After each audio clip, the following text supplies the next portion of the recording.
El día de hoy voy a hablar acerca de la doctrina de las Escrituras. La doctrina de las Escrituras. Como introducción, acompáñame por favor a leer el Salmo 19.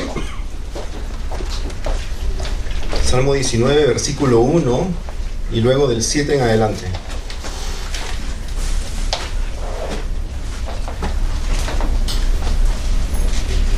Versículo 1 y luego del 7 en adelante.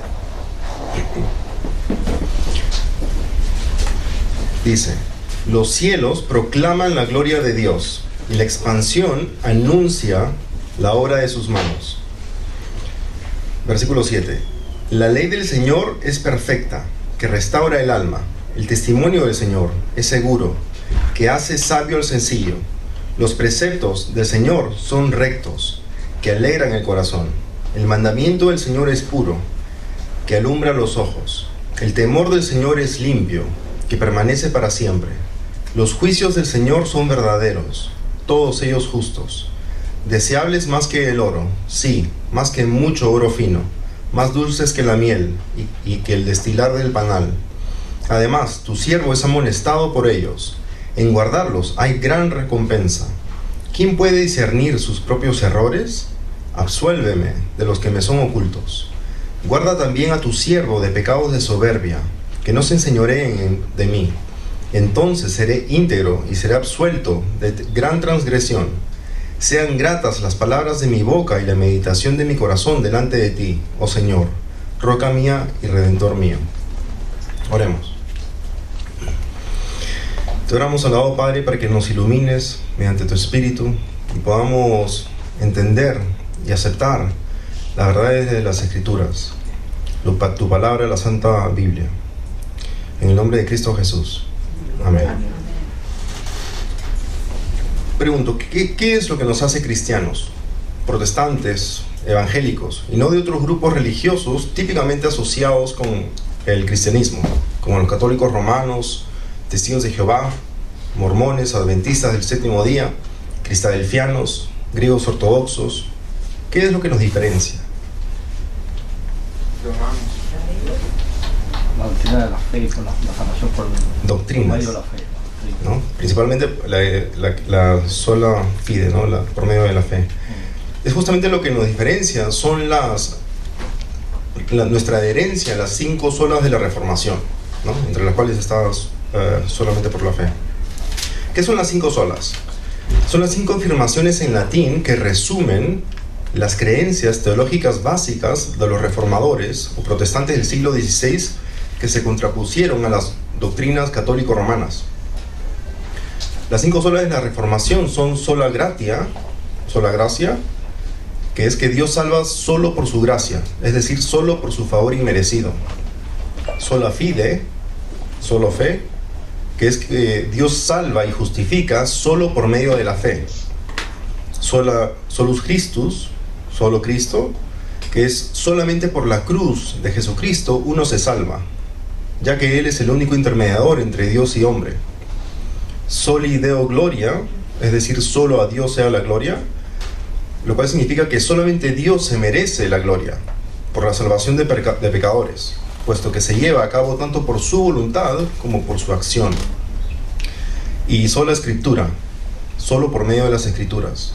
Solo la palabra de Dios es inspirada, la única fuente de autoridad, y es accesible a todos, es decir, que puede ser entendida con claridad y que se puede autointerpretar por medio de ella misma, ¿no? Esa es la doctrina de analogía escritura, es decir, que una sección de la Biblia ayuda a interpretar y aclarar otra sección de la Biblia, ¿no? Esas son las 5 solas de la Reformación, ¿no?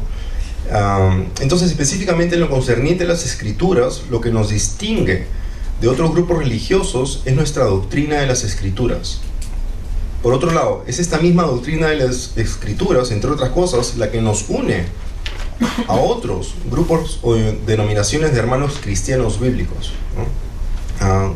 Los hermanos cristianos bíblicos son todos aquellos que creen en la salvación, en que hay que nacer de nuevo para ser salvos, y que Dios salva mediante la cruz de Jesucristo por gracia mediante la fe, para su gloria, ¿no? A ellos son los que están catalogados como cristianos bíblicos. Ahora, ¿es realmente importante estudiar la doctrina de las Escrituras? Es necesario saber qué es lo que creemos sobre la palabra de Dios, la Biblia, ¿no? Sí, pero mucha gente dice que es más importante obedecer, o mejor dicho, vivir y practicar lo que la Biblia dice, ¿no? Y no le da mucha importancia a la doctrina. Es totalmente cierto que hay que obedecer y ocuparnos de nuestra salvación con temor y temblor. Pero también, para no ser destruido por falta de conocimiento, hay que saber, número uno, lo que creemos. Esas son las doctrinas. Número dos, ¿por qué creemos lo que creemos? Es decir, qué versículos bíblicos apoyan nuestras doctrinas, ¿no? Y número tres, ¿por qué confiamos en lo que creemos? Es decir, ¿por qué nos encomendamos a las Escrituras? Y es justamente esto lo que vamos a ver el día de hoy, ¿no? Al estudiar la doctrina de las Escrituras. Cuando Pastor Mark presentó la doctrina de las Escrituras hace 2 meses, no sé si lo recuerdan, le explicó en 7 puntos. Y son básicamente esos puntos lo que vamos a repasar hoy. Si su hijo de 7 años le preguntara ¿qué es lo más importante en la vida?, ¿qué le respondería? Claro, amar a Dios. Dios hizo al hombre para que el hombre lo glorificara. Exactamente, ¿no? Y para glorificarlo hay que conocerlo, y para conocerlo se necesitan las Escrituras, ¿no? Entonces, conocer a Dios es lo más importante de la vida. Dios nos creó primordialmente para glorificarlo, teniendo una relación de paz con Él. Esta relación tiene como pilar el saber quién es Él, y esto mediante lo que Él mismo ha revelado de sí, ¿no? Que está en las Escrituras. Y ciertamente se ha revelado tanto mediante la revelación general, es decir, la creación, la realidad natural y el mundo físico, como también mediante la revelación especial, la palabra de Dios. Eso lo hemos estado viendo en el libro de Romanos, ¿no? La revelación general es básicamente la revelación dada a todas las personas en todo momento, en todo momento, ¿no? Esta revelación se encuentra en la creación, ¿no? Los cielos proclaman la gloria de Dios. Y es absurdo pensar que la vida y el orden natural llegó a existir gracias a la gran explosión, el Big Bang, ¿no? Que dicen que ocurrió por sí sola. La revelación general muestra algunos atributos de Dios, ¿no? Como su existencia, su omnipotencia, su creatividad, sabiduría. Pero también la conciencia humana naturalmente nos informa a todos los seres humanos de algunas leyes morales de Dios, ¿no? Todas las culturas saben que está mal robar, asesinar, mentir, tomar la esposa del prójimo. Todas las culturas saben eso, ¿no? Nadie se los necesita enseñar, ¿no? Acompáñame por favor a leer Romanos 1, 19 y 20.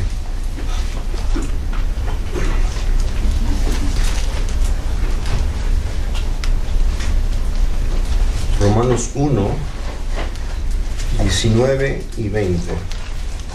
Dice: porque lo que se conoce acerca de Dios es evidente dentro de ellos, pues Dios se lo hizo evidente.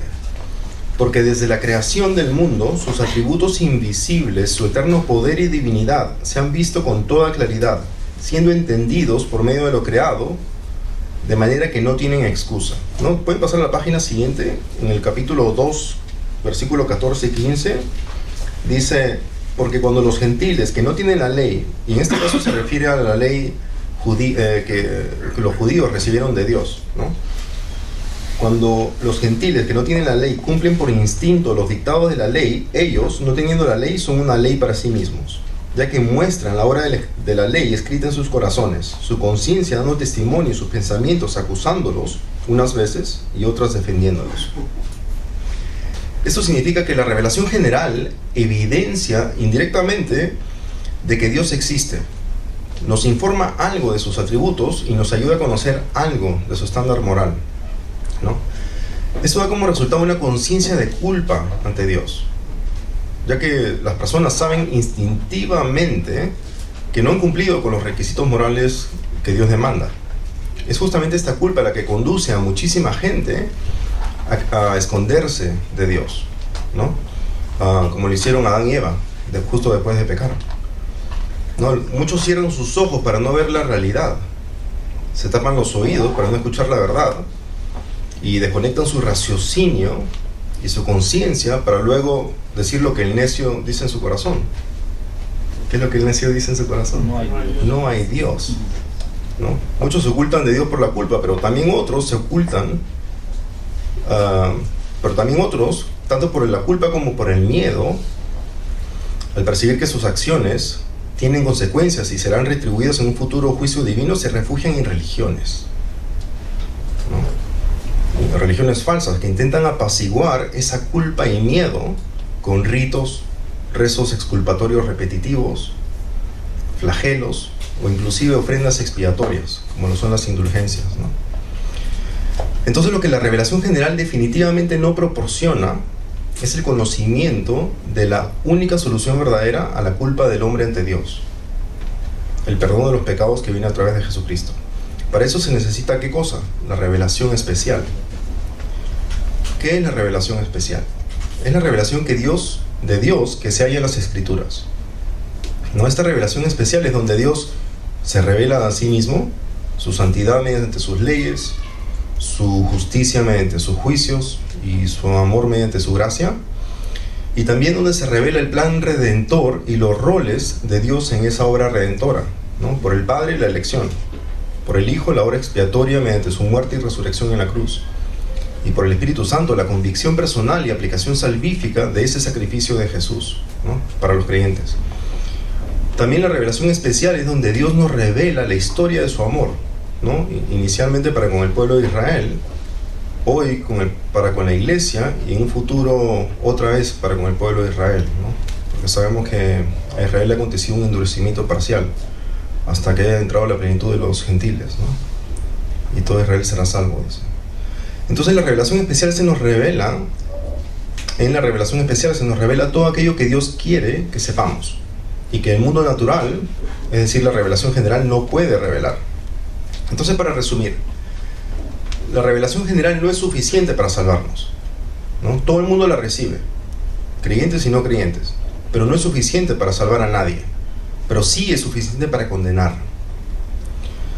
Por otro lado, la revelación especial, las Sagradas Escrituras, son las que dan la sabiduría que lleva a la salvación de todo el que cree, sobre los cuales ninguna condenación hay, ¿no? El saber que la gente desesperadamente necesita de esa revelación especial, el Evangelio, para poder ser salvos, es lo que nos lleva a nosotros a afanosamente cumplir con la gran comisión, ¿no? El punto número 2 sería inspiración. Inspiración.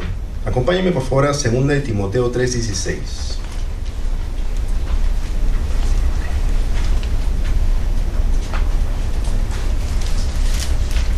2 de Timoteo 3:16.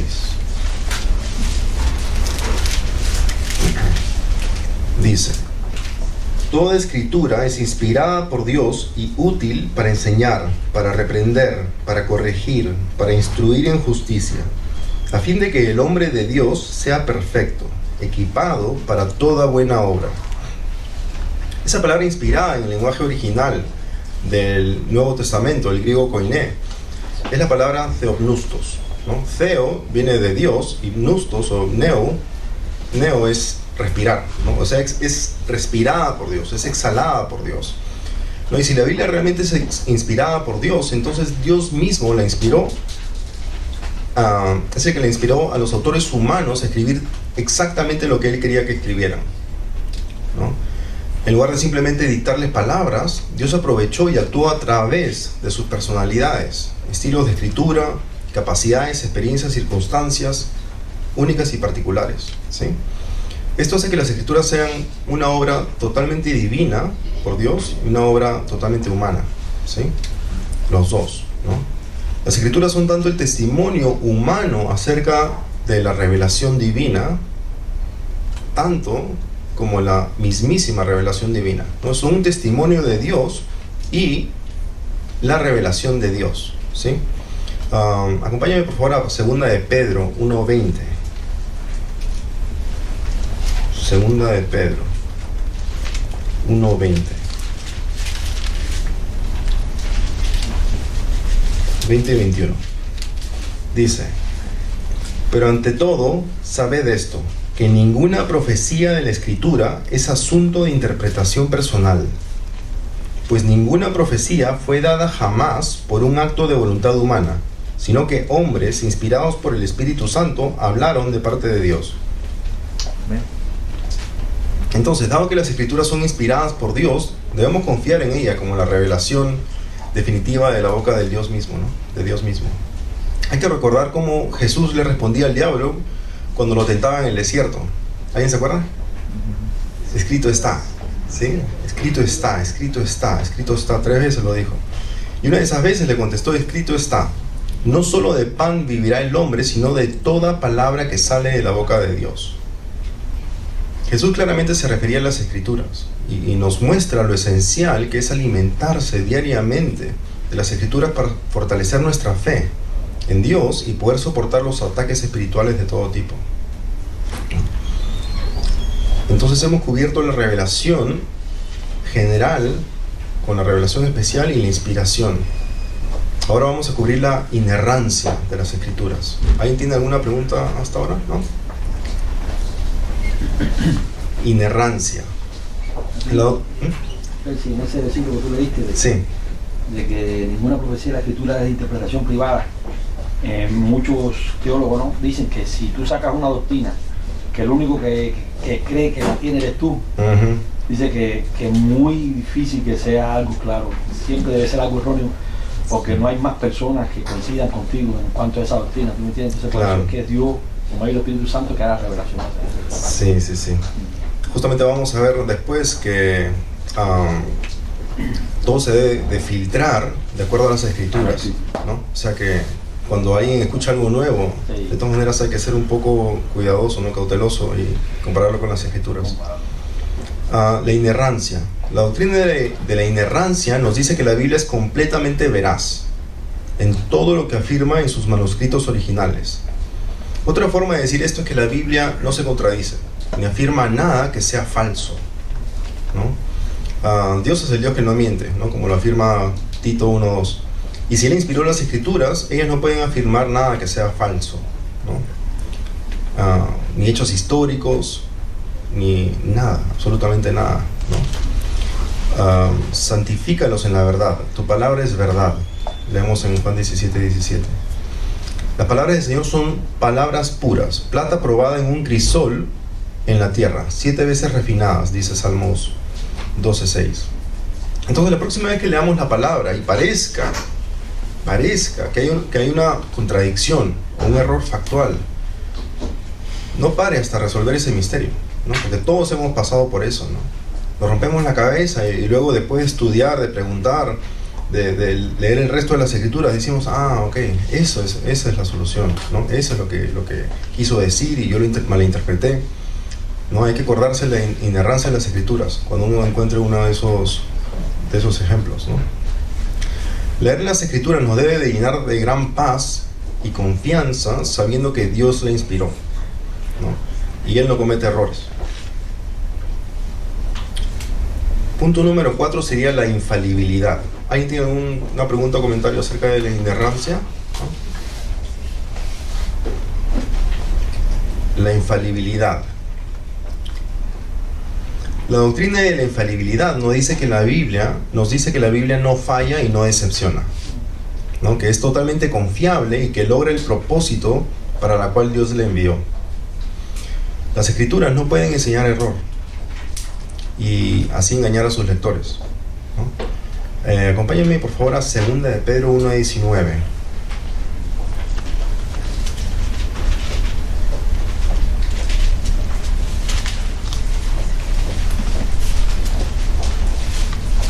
Dice 2 de Pedro 1:19. Como de contexto, Pedro narra su increíble experiencia personal de ver la gloria de Dios en el monte de la transfiguración. No sé si se acuerdan. Y el escuchar al mismísimo Dios Padre hablar desde el cielo, ¿sí? Para luego contrastar su experiencia personal con aquello que está escrito en las Escrituras, ¿no? Es decir, tuvo una experiencia personal incomparable y eso lo está contrastando con las Escrituras. Y dice, versículo 19: y así tenemos la palabra profética más segura, a la cual hacéis bien en prestar atención como una lámpara que brilla en el lugar oscuro, hasta que el día despunte y el lucero de la mañana aparezca en vuestros corazones. Es decir, que las escrituras son más confiables que cualquier experiencia personal, porque las escrituras son inspiradas, inerrantes e infalibles, y nos guían y nos encaminan inequívocamente en el camino de la vida plena, vida eterna, ¿no? Salmo 119, 9 y 11 dice: ¿cómo puede el joven guardar puro su camino? Guardando tu palabra. En mi corazón he atesorado tu palabra para no pecar contra ti. Entonces la palabra de Dios es el fundamento seguro que tenemos para comprender todo lo que Dios quiere que sepamos y todo lo que necesitamos para la piedad y la vida eterna. Y también nos ayuda a comprendernos a nosotros mismos, ¿no? Nuestros pensamientos, intenciones, motivaciones y más. Acompáñenme por favor a Hebreos 4, 12 y 13. Hebreos 4, 12 y 13.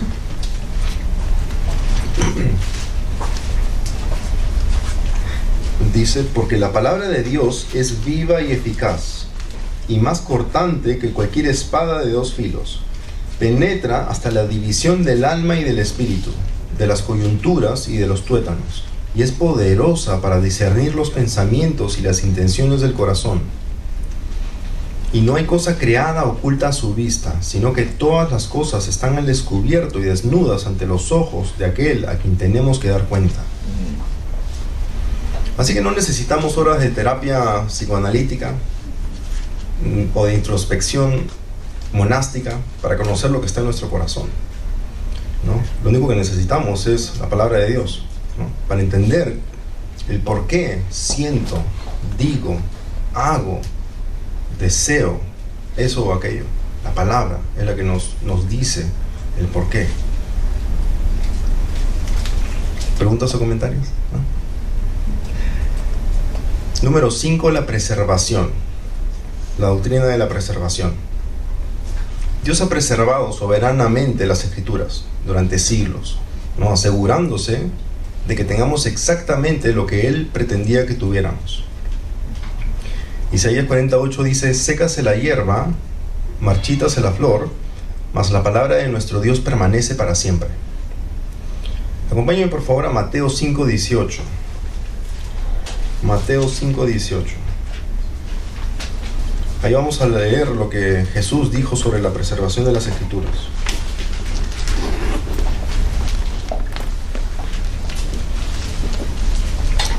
Dice: porque en verdad os digo que hasta que pasen el cielo y la tierra, no se perderá ni la letra más pequeña ni una tilde de la ley, hasta que todas se cumplan. También en varias partes de las Escrituras, Dios ordena que nada le sea agregado o quitado, ¿no? Lo que indica que la Biblia siempre ha contenido exactamente lo que Dios ha querido que contenga en cada etapa de su desarrollo y a lo largo de la historia de la salvación. Sí, hermano. Y eso incluye a la Biblia católica. Claro, la Biblia católica tiene los libros apócrifos, ¿no? Que ellos le llaman deuterocanónicos. Son algunos libros extras en el Viejo Testamento principalmente, ¿no? Creo que en el Nuevo Testamento no hay ninguno. Son como 6 más o menos. Pero antes del protestantismo se consideraba eso toda la Biblia como tal, la claro. Palabra que Dios quería que tuviera. Claro, claro. Lo que pasó fue que en la Reformación, ¿no? Cuando se adhirieron fielmente a estas doctrinas, ¿no? De la sola Escritura, sola fide, sola gratia, también volvieron a estudiar cómo es que se compuso los libros del Viejo Testamento, es decir, cómo se compuso el canon bíblico, ¿no? Y ellos pudieron verificar que efectivamente los judíos no consideraban esos libros apócrifos como inspirados, como revelación de Dios, ¿no? ¿Quién escribió esos libros? Esos libros fueron escritos por personas que claro, o sea, no decían así dice el Señor Jehová, ¿no? En cambio los otros sí, muchos de los otros sí, ¿no? Entonces esos libros no eran considerados por los mismos judíos, porque dense en cuenta que el Viejo Testamento nosotros lo hemos heredado de los judíos, y si ellos no lo consideraban inspirados, ¿quiénes somos nosotros para considerarlos inspirados, ¿no? Eso es lo que pasó. Pero sí tiene mucha historia. Ah, sí, tiene mucha historia. Pero des en cuenta que el Viejo Testamento es casi en su totalidad, ¿no? Exceptuando aquellas secciones proféticas, son historia, ¿no? Y que muchas veces han tratado de probar que son incorrectas para luego, arqueológicamente hablando, descubrir que son ciertas. ¿No? Sí. Muchos de los autores no se nombraban como ellos mismos, sino tomaban el nombre de otra persona. Fueron escritos por varias personas, algunos de ellos. Algunos de ellos se leen como si fueran libros bíblicos, pero se ve que son más bien como fantasía algunos de ellos, pero no quiere decir que no contienen historia y hechos actuales, porque tienen especialmente al final donde habla de la celebración de las luces y la revolución de los judíos más al final, pero hay otras razones, como dijiste, que no pasan en la prueba del canon, claro. Que ninguno de ellos dice, así dice el Señor. Sí, así. Así es, exactamente.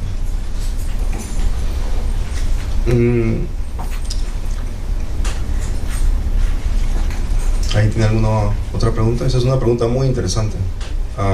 Bueno, por años la religión católica, ¿no?, prohibía, hasta por muchos años, en el tiempo de mi bisabuela, prohibía la lectura de la Biblia. Y se guiaban mucho por los rituales de la iglesia, ¿no? Se leía un poquito y de ahí era el Padre Nuestro, la confesión y todo eso, ¿no? Pero en sí el leer y el estudiar la Biblia vino después, con el cristianismo, ¿no? Porque el que lee la Biblia y dice, no te pondrás ídolo ninguno, y qué es lo que hacemos en la mayoría de religiones, es poner el santo, la Virgen aquí y allá, y dicen, ¿no? Yo soy ¿cómo se dice? El camino de la vida. La verdad, el camino de la vida. Nadie viene al Padre excepto mediante mí. Sí. Sí, es totalmente cierto, ¿no? Por eso es justamente que yo empecé este estudio de la doctrina de las Escrituras un poco con mi historia, ¿no? La historia de la Reformación, ¿no? ¿Qué es lo que nos distingue de nuestra raíz, si se podría llamar así, ¿no? Que era la Iglesia Católica Romana, más por el lado apostólico que por la romana, ¿no? Esa es nuestra raíz realmente. Y es verdad, o sea, hasta hace 70 años, en la Iglesia Católica lo que se hacía era, se leía en latín la Biblia, ¿no? Yo soy demasiado joven como para recordar eso, pero me lo han contado, ¿no? Todavía lo hacen. Hay una iglesia en Miami que lo hace. Claro, no, y en Perú también, son súper católicos, sí, hermano Álvaro. Hasta el año 1950 el Vaticano autorizó a los sacerdotes a leer la Biblia. Antes no la leían. Sí. 1950 en adelante, el sacerdote católico estaba leyendo. Sí, hace poco estuve leyendo justamente todas las personas que se asesinaron, ¿no? En esta época de la Reformación, justamente por la división grandísima que hubo entre la Iglesia Católica y el protestantismo, ¿no? No recuerdo exactamente, creo que son 2 millones de personas, todas en Europa, ¿no? Muy interesante, muy interesante. Y claro, básicamente el objetivo era no dejar que la gente tenga acceso a la Biblia, ¿no? Porque había el peligro, decían, que pudieran interpretar y malinterpretar la palabra, ¿no? Claro. Sí. Tengo una duda, a ver si es curiosidad. ¿Por qué los católicos sí aceptaron a los macabeos y los libros apócrifos? ¿Por qué? No tienen una respuesta. ¿O sí? El por qué no sé.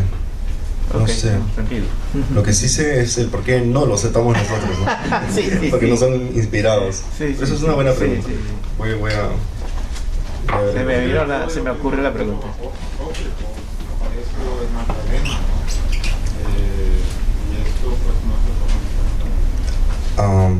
Esa controversia de Magdalena, claro, sí. Lo que el hermano se está refiriendo son los libros apócrifos del Viejo Testamento, ¿no?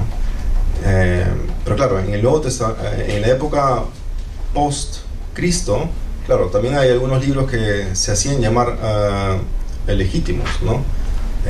Sin embargo, claro, a la hora que uno los lee, ¿no? Porque todo suena muy bonito en los primeros capítulos, pero a la hora que uno los lee dice, wow, ¿qué es esto? Que claramente dicen las mujeres son inferiores, porque en esa época, usted sabe que el cristianismo es básicamente la cultura religión que hizo, ¿no? Por las palabras de Cristo, que básicamente los hombres y mujeres estamos al mismo nivel, ¿no? Ambos podemos accesar directamente a Dios mediante Jesucristo, ¿no? Pero claro, ese sentimiento de inferioridad que se les impuso se ve claramente en esos libros apócrifos, ¿no? Pero Jesús dijo no hay ni hombre ni mujer, ¿no? Ni esclavo ni... Entonces eso lo trajo Jesús, ¿no? Punto número 6, autoridad. Acompáñenme por favor a leer Primera de Tesalonicenses 2. Primera de Tesalonicenses 2.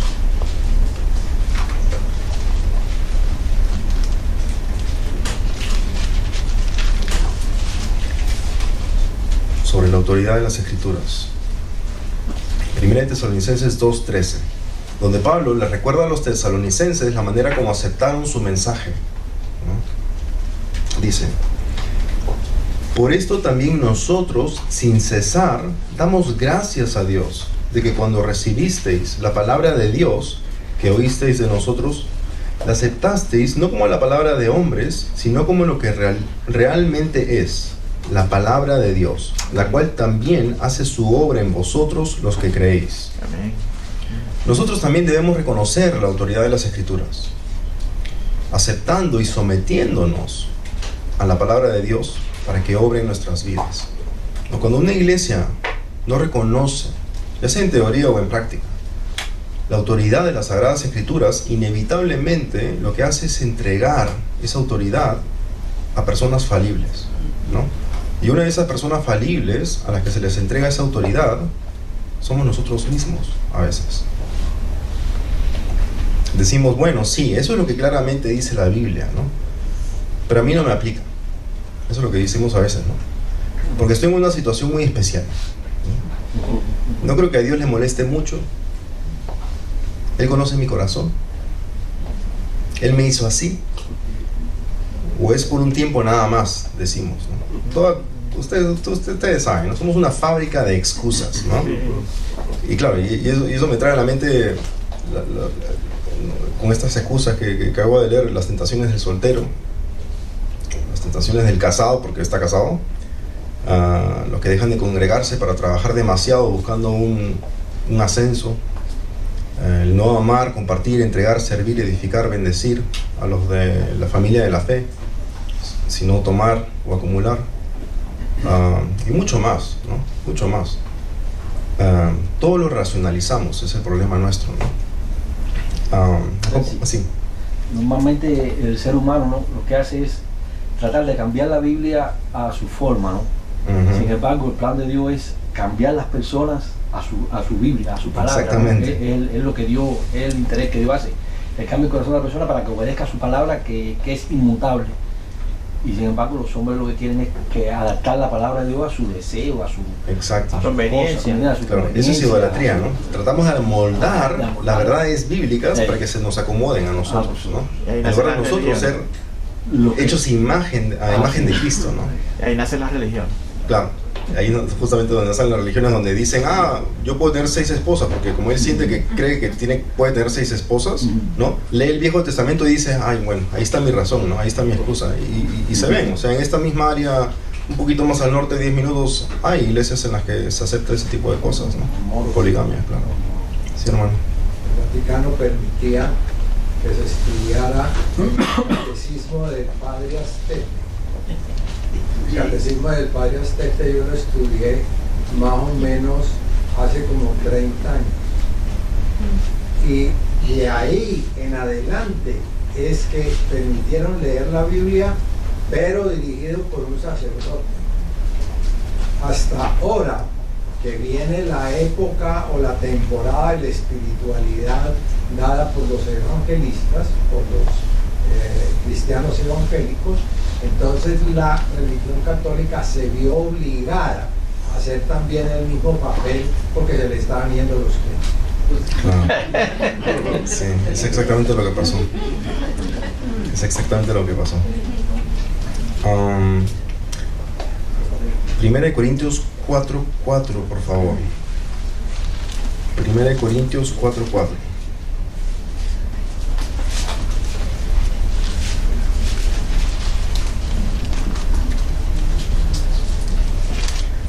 Dice: porque no estoy consciente de nada en contra mía, mas no por eso estoy sin culpa, pues el que me juzga es el Señor. Pablo se había autoanalizado y había llegado a la conclusión que estaba haciendo el bien y por lo tanto estaba con la conciencia tranquila, ¿no? Sin embargo, reconoce que no por eso estaba sin culpa a los ojos de Dios y a la luz de su perfecto juicio. ¿Por qué? Pecador. Es un pecador. Es un pecador. No, y no estaba de acuerdo con la voluntad de Dios. Claro, y perseguía a la iglesia. Y como él sabía el Viejo Testamento prácticamente de memoria, conocía Jeremías 17:9, ¿no? Que dice: más engañoso que todo es el corazón, y sin remedio. ¿Quién lo comprenderá? ¿Quién puede entender el corazón? O nuestro corazón. Está hablando del corazón de todos y cada uno de nosotros, ¿no? Como lo dijo Pastor Mark el domingo pasado, pecamos prácticamente en todo. El pecado nos invade, ¿no? La manera como procesamos las cosas, ¿no? Pero no se desanimen porque Jesucristo ha vencido el mundo, ¿no? Ahí viene nuestra paz, ¿no? Nuestra esperanza. Entonces es mucho más prudente y seguro que reconozcamos y nos sometamos a la autoridad de las Escrituras, porque son seguras, inerrantes, infalibles, en lugar de confiar en nosotros mismos o en personas que probablemente tienen muy buenas intenciones, pero son falibles. En verdad, a veces batallamos entre nosotros mismos. La forma de salir airoso de esa batalla es leyendo la palabra de Dios, porque ahí es donde trae luz. Sí, exactamente. Así es. Sí. Cuando no sepa qué hacer ante una situación, lea la palabra. Sí. ¿No? Sí.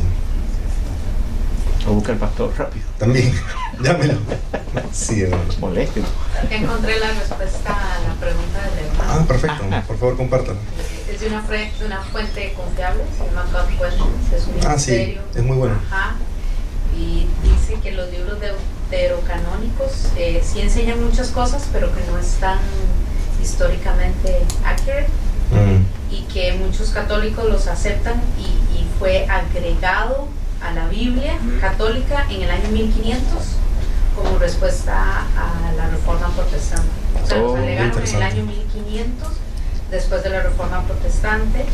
Y ¿qué más dice? Por ejemplo, son aceptados por la Iglesia Católica porque en estos libros están en agreement o apoyan prácticas católicas como orar a los muertos, peticiones a los santos en el cielo, adorar a ángeles. Entonces, como apoyan creencias de ellos, fueron agregados las ánimas benditas del purgatorio y toda esa cosa. Purgatorio también, sí, por eso me acordé. Entonces, estos libros tienen errores teológicos e históricos. Claro. Sí. Sí fueron agregados muchos. ¿Cómo fue la palabra? Deuterocanónicos. Sí. Hay una distinción entre las dos palabras, porque perdón la palabra, lo usan los que creen que son escritura. Claro. Los que no lo creen como escritura le llaman libros apócrifos. Apócrifo significa en secreto. O desconocido. Sí. Muy buena esa información. No está en la Biblia hebrea, no está. No. De verdad, creo que solamente están en griego, ¿no? Creo que sí. Muy útil, gracias por compartir eso.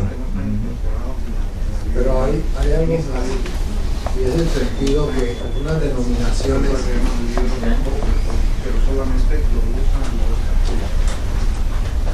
Sí, hermano Álvaro. Hay algunas denominaciones que ajustan el contenido de la Biblia a todas sus creencias.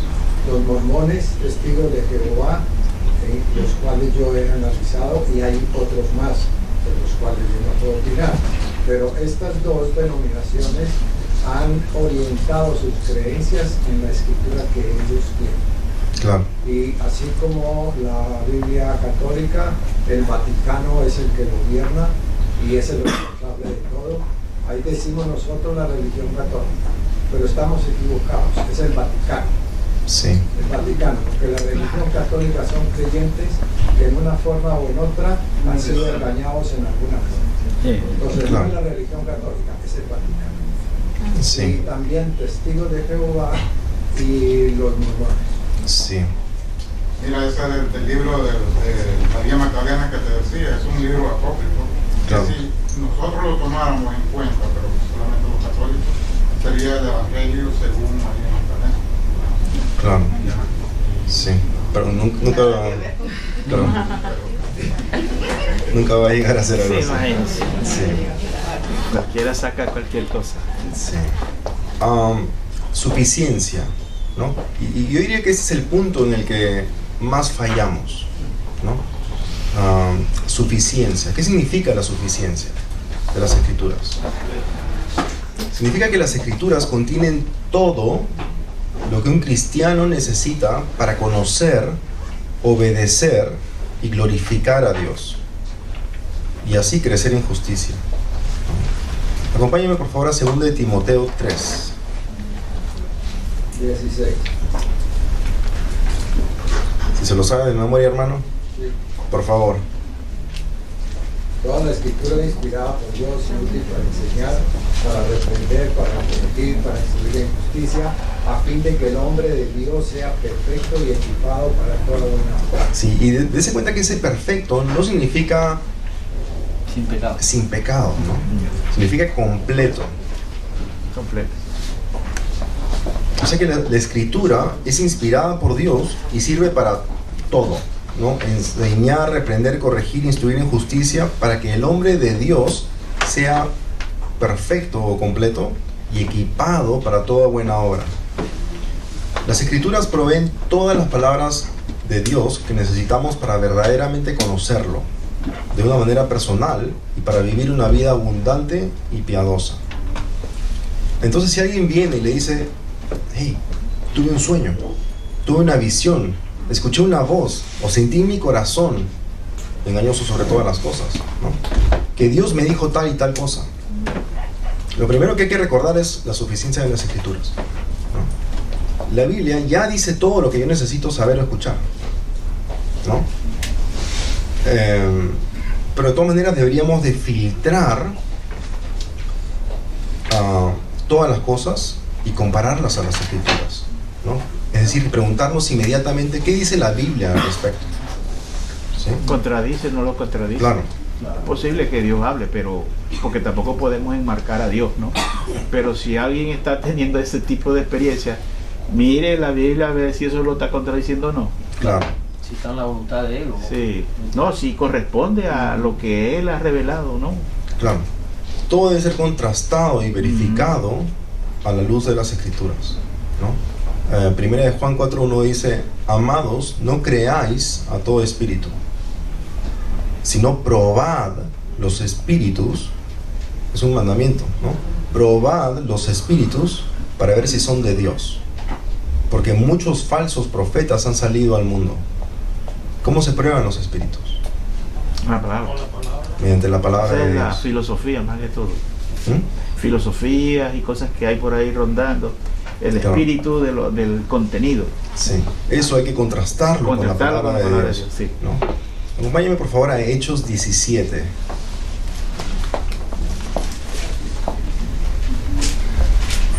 Hechos 17.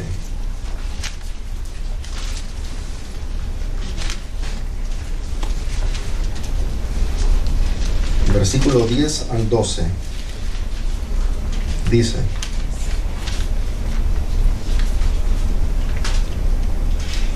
enseguida los hermanos enviaron de noche a Pablo y a Silas a Berea, los cuales, al llegar, fueron a la sinagoga de los judíos. Estos eran más nobles que los de Tesalónica, pues recibieron la palabra con toda solicitud, escudriñando diariamente las Escrituras para ver si estas cosas eran así. Por eso muchos de ellos creyeron, así como también un buen número de griegos, hombres y mujeres de distinción.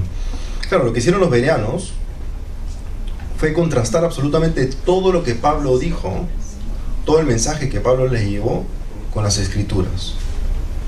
¿no? Básicamente lo que hicieron fue justamente eso, probar los espíritus, ¿no? Y comprobando que todas las cosas que Pablo les compartía estaba en línea y de acuerdo a toda la revelación del Viejo Testamento, que era todo lo que ellos tenían en ese momento, ¿no? Todas las profecías que se habían cumplido acerca de Cristo. Claro. Entonces, antes de leer mi conclusión, quiero compartir un resumen claro y corto de todo lo que acabo de hablar, ¿no? Es el folleto Fe y Mensaje Bautistas de la Convención Bautista del Sur, ¿no? A la cual estamos asociados como iglesia. Pueden encontrar exactamente lo mismo, palabra por palabra, en la página web de nuestra iglesia, bajo declaración de fe. Dice, número 1, las Escrituras. La Santa Biblia fue escrita por hombres divinamente inspirados y es la revelación que Dios hace de sí mismo al hombre. Es un tesoro perfecto de instrucción divina. Tiene a Dios como su autor. Su propósito es la salvación y su tema es la verdad, sin mezcla alguna de error. Por tanto, toda la Escritura es totalmente verdadera y confiable. Ella revela los principios por los cuales Dios nos juzga y por tanto es y permanecerá siendo hasta el fin del mundo el centro verdadero de la unión cristiana y la norma suprema por la cual toda conducta, credos y opiniones religiosas humanas deben ser juzgadas. Toda la Escritura es un testimonio de Jesús, quien es Él mismo el centro de la revelación divina. Como conclusión, entonces, para los no creyentes entre nosotros, les ruego que por favor lean la Biblia y vean por primera vez con sus propios ojos la totalidad de su ser, ¿no? Conózcanse a ustedes y el estado de su alma a los ojos de Dios y el regalo que Él dio para rescatarlos de ustedes mismos, también llamado Jesús en la cruz, ¿no? Y para los creyentes entre nosotros, si realmente creemos que la Biblia contiene todo aquello que el Creador del universo quiso que sepamos, entonces lean, estudien, mediten, oren, confíen, memoricen y citen la Biblia inerrante, infalible y suficiente, ¿no? La palabra de Dios. Esto es lo que hizo Jesús, ¿no? Oremos, hermanos. Gracias, Padre, por darnos todo: tu amor, tu Hijo, tu Espíritu, tu palabra. Ayúdanos a apreciarlo todo y aprovechar todo lo que tú nos has entregado. En nombre de Cristo Jesús. Amén.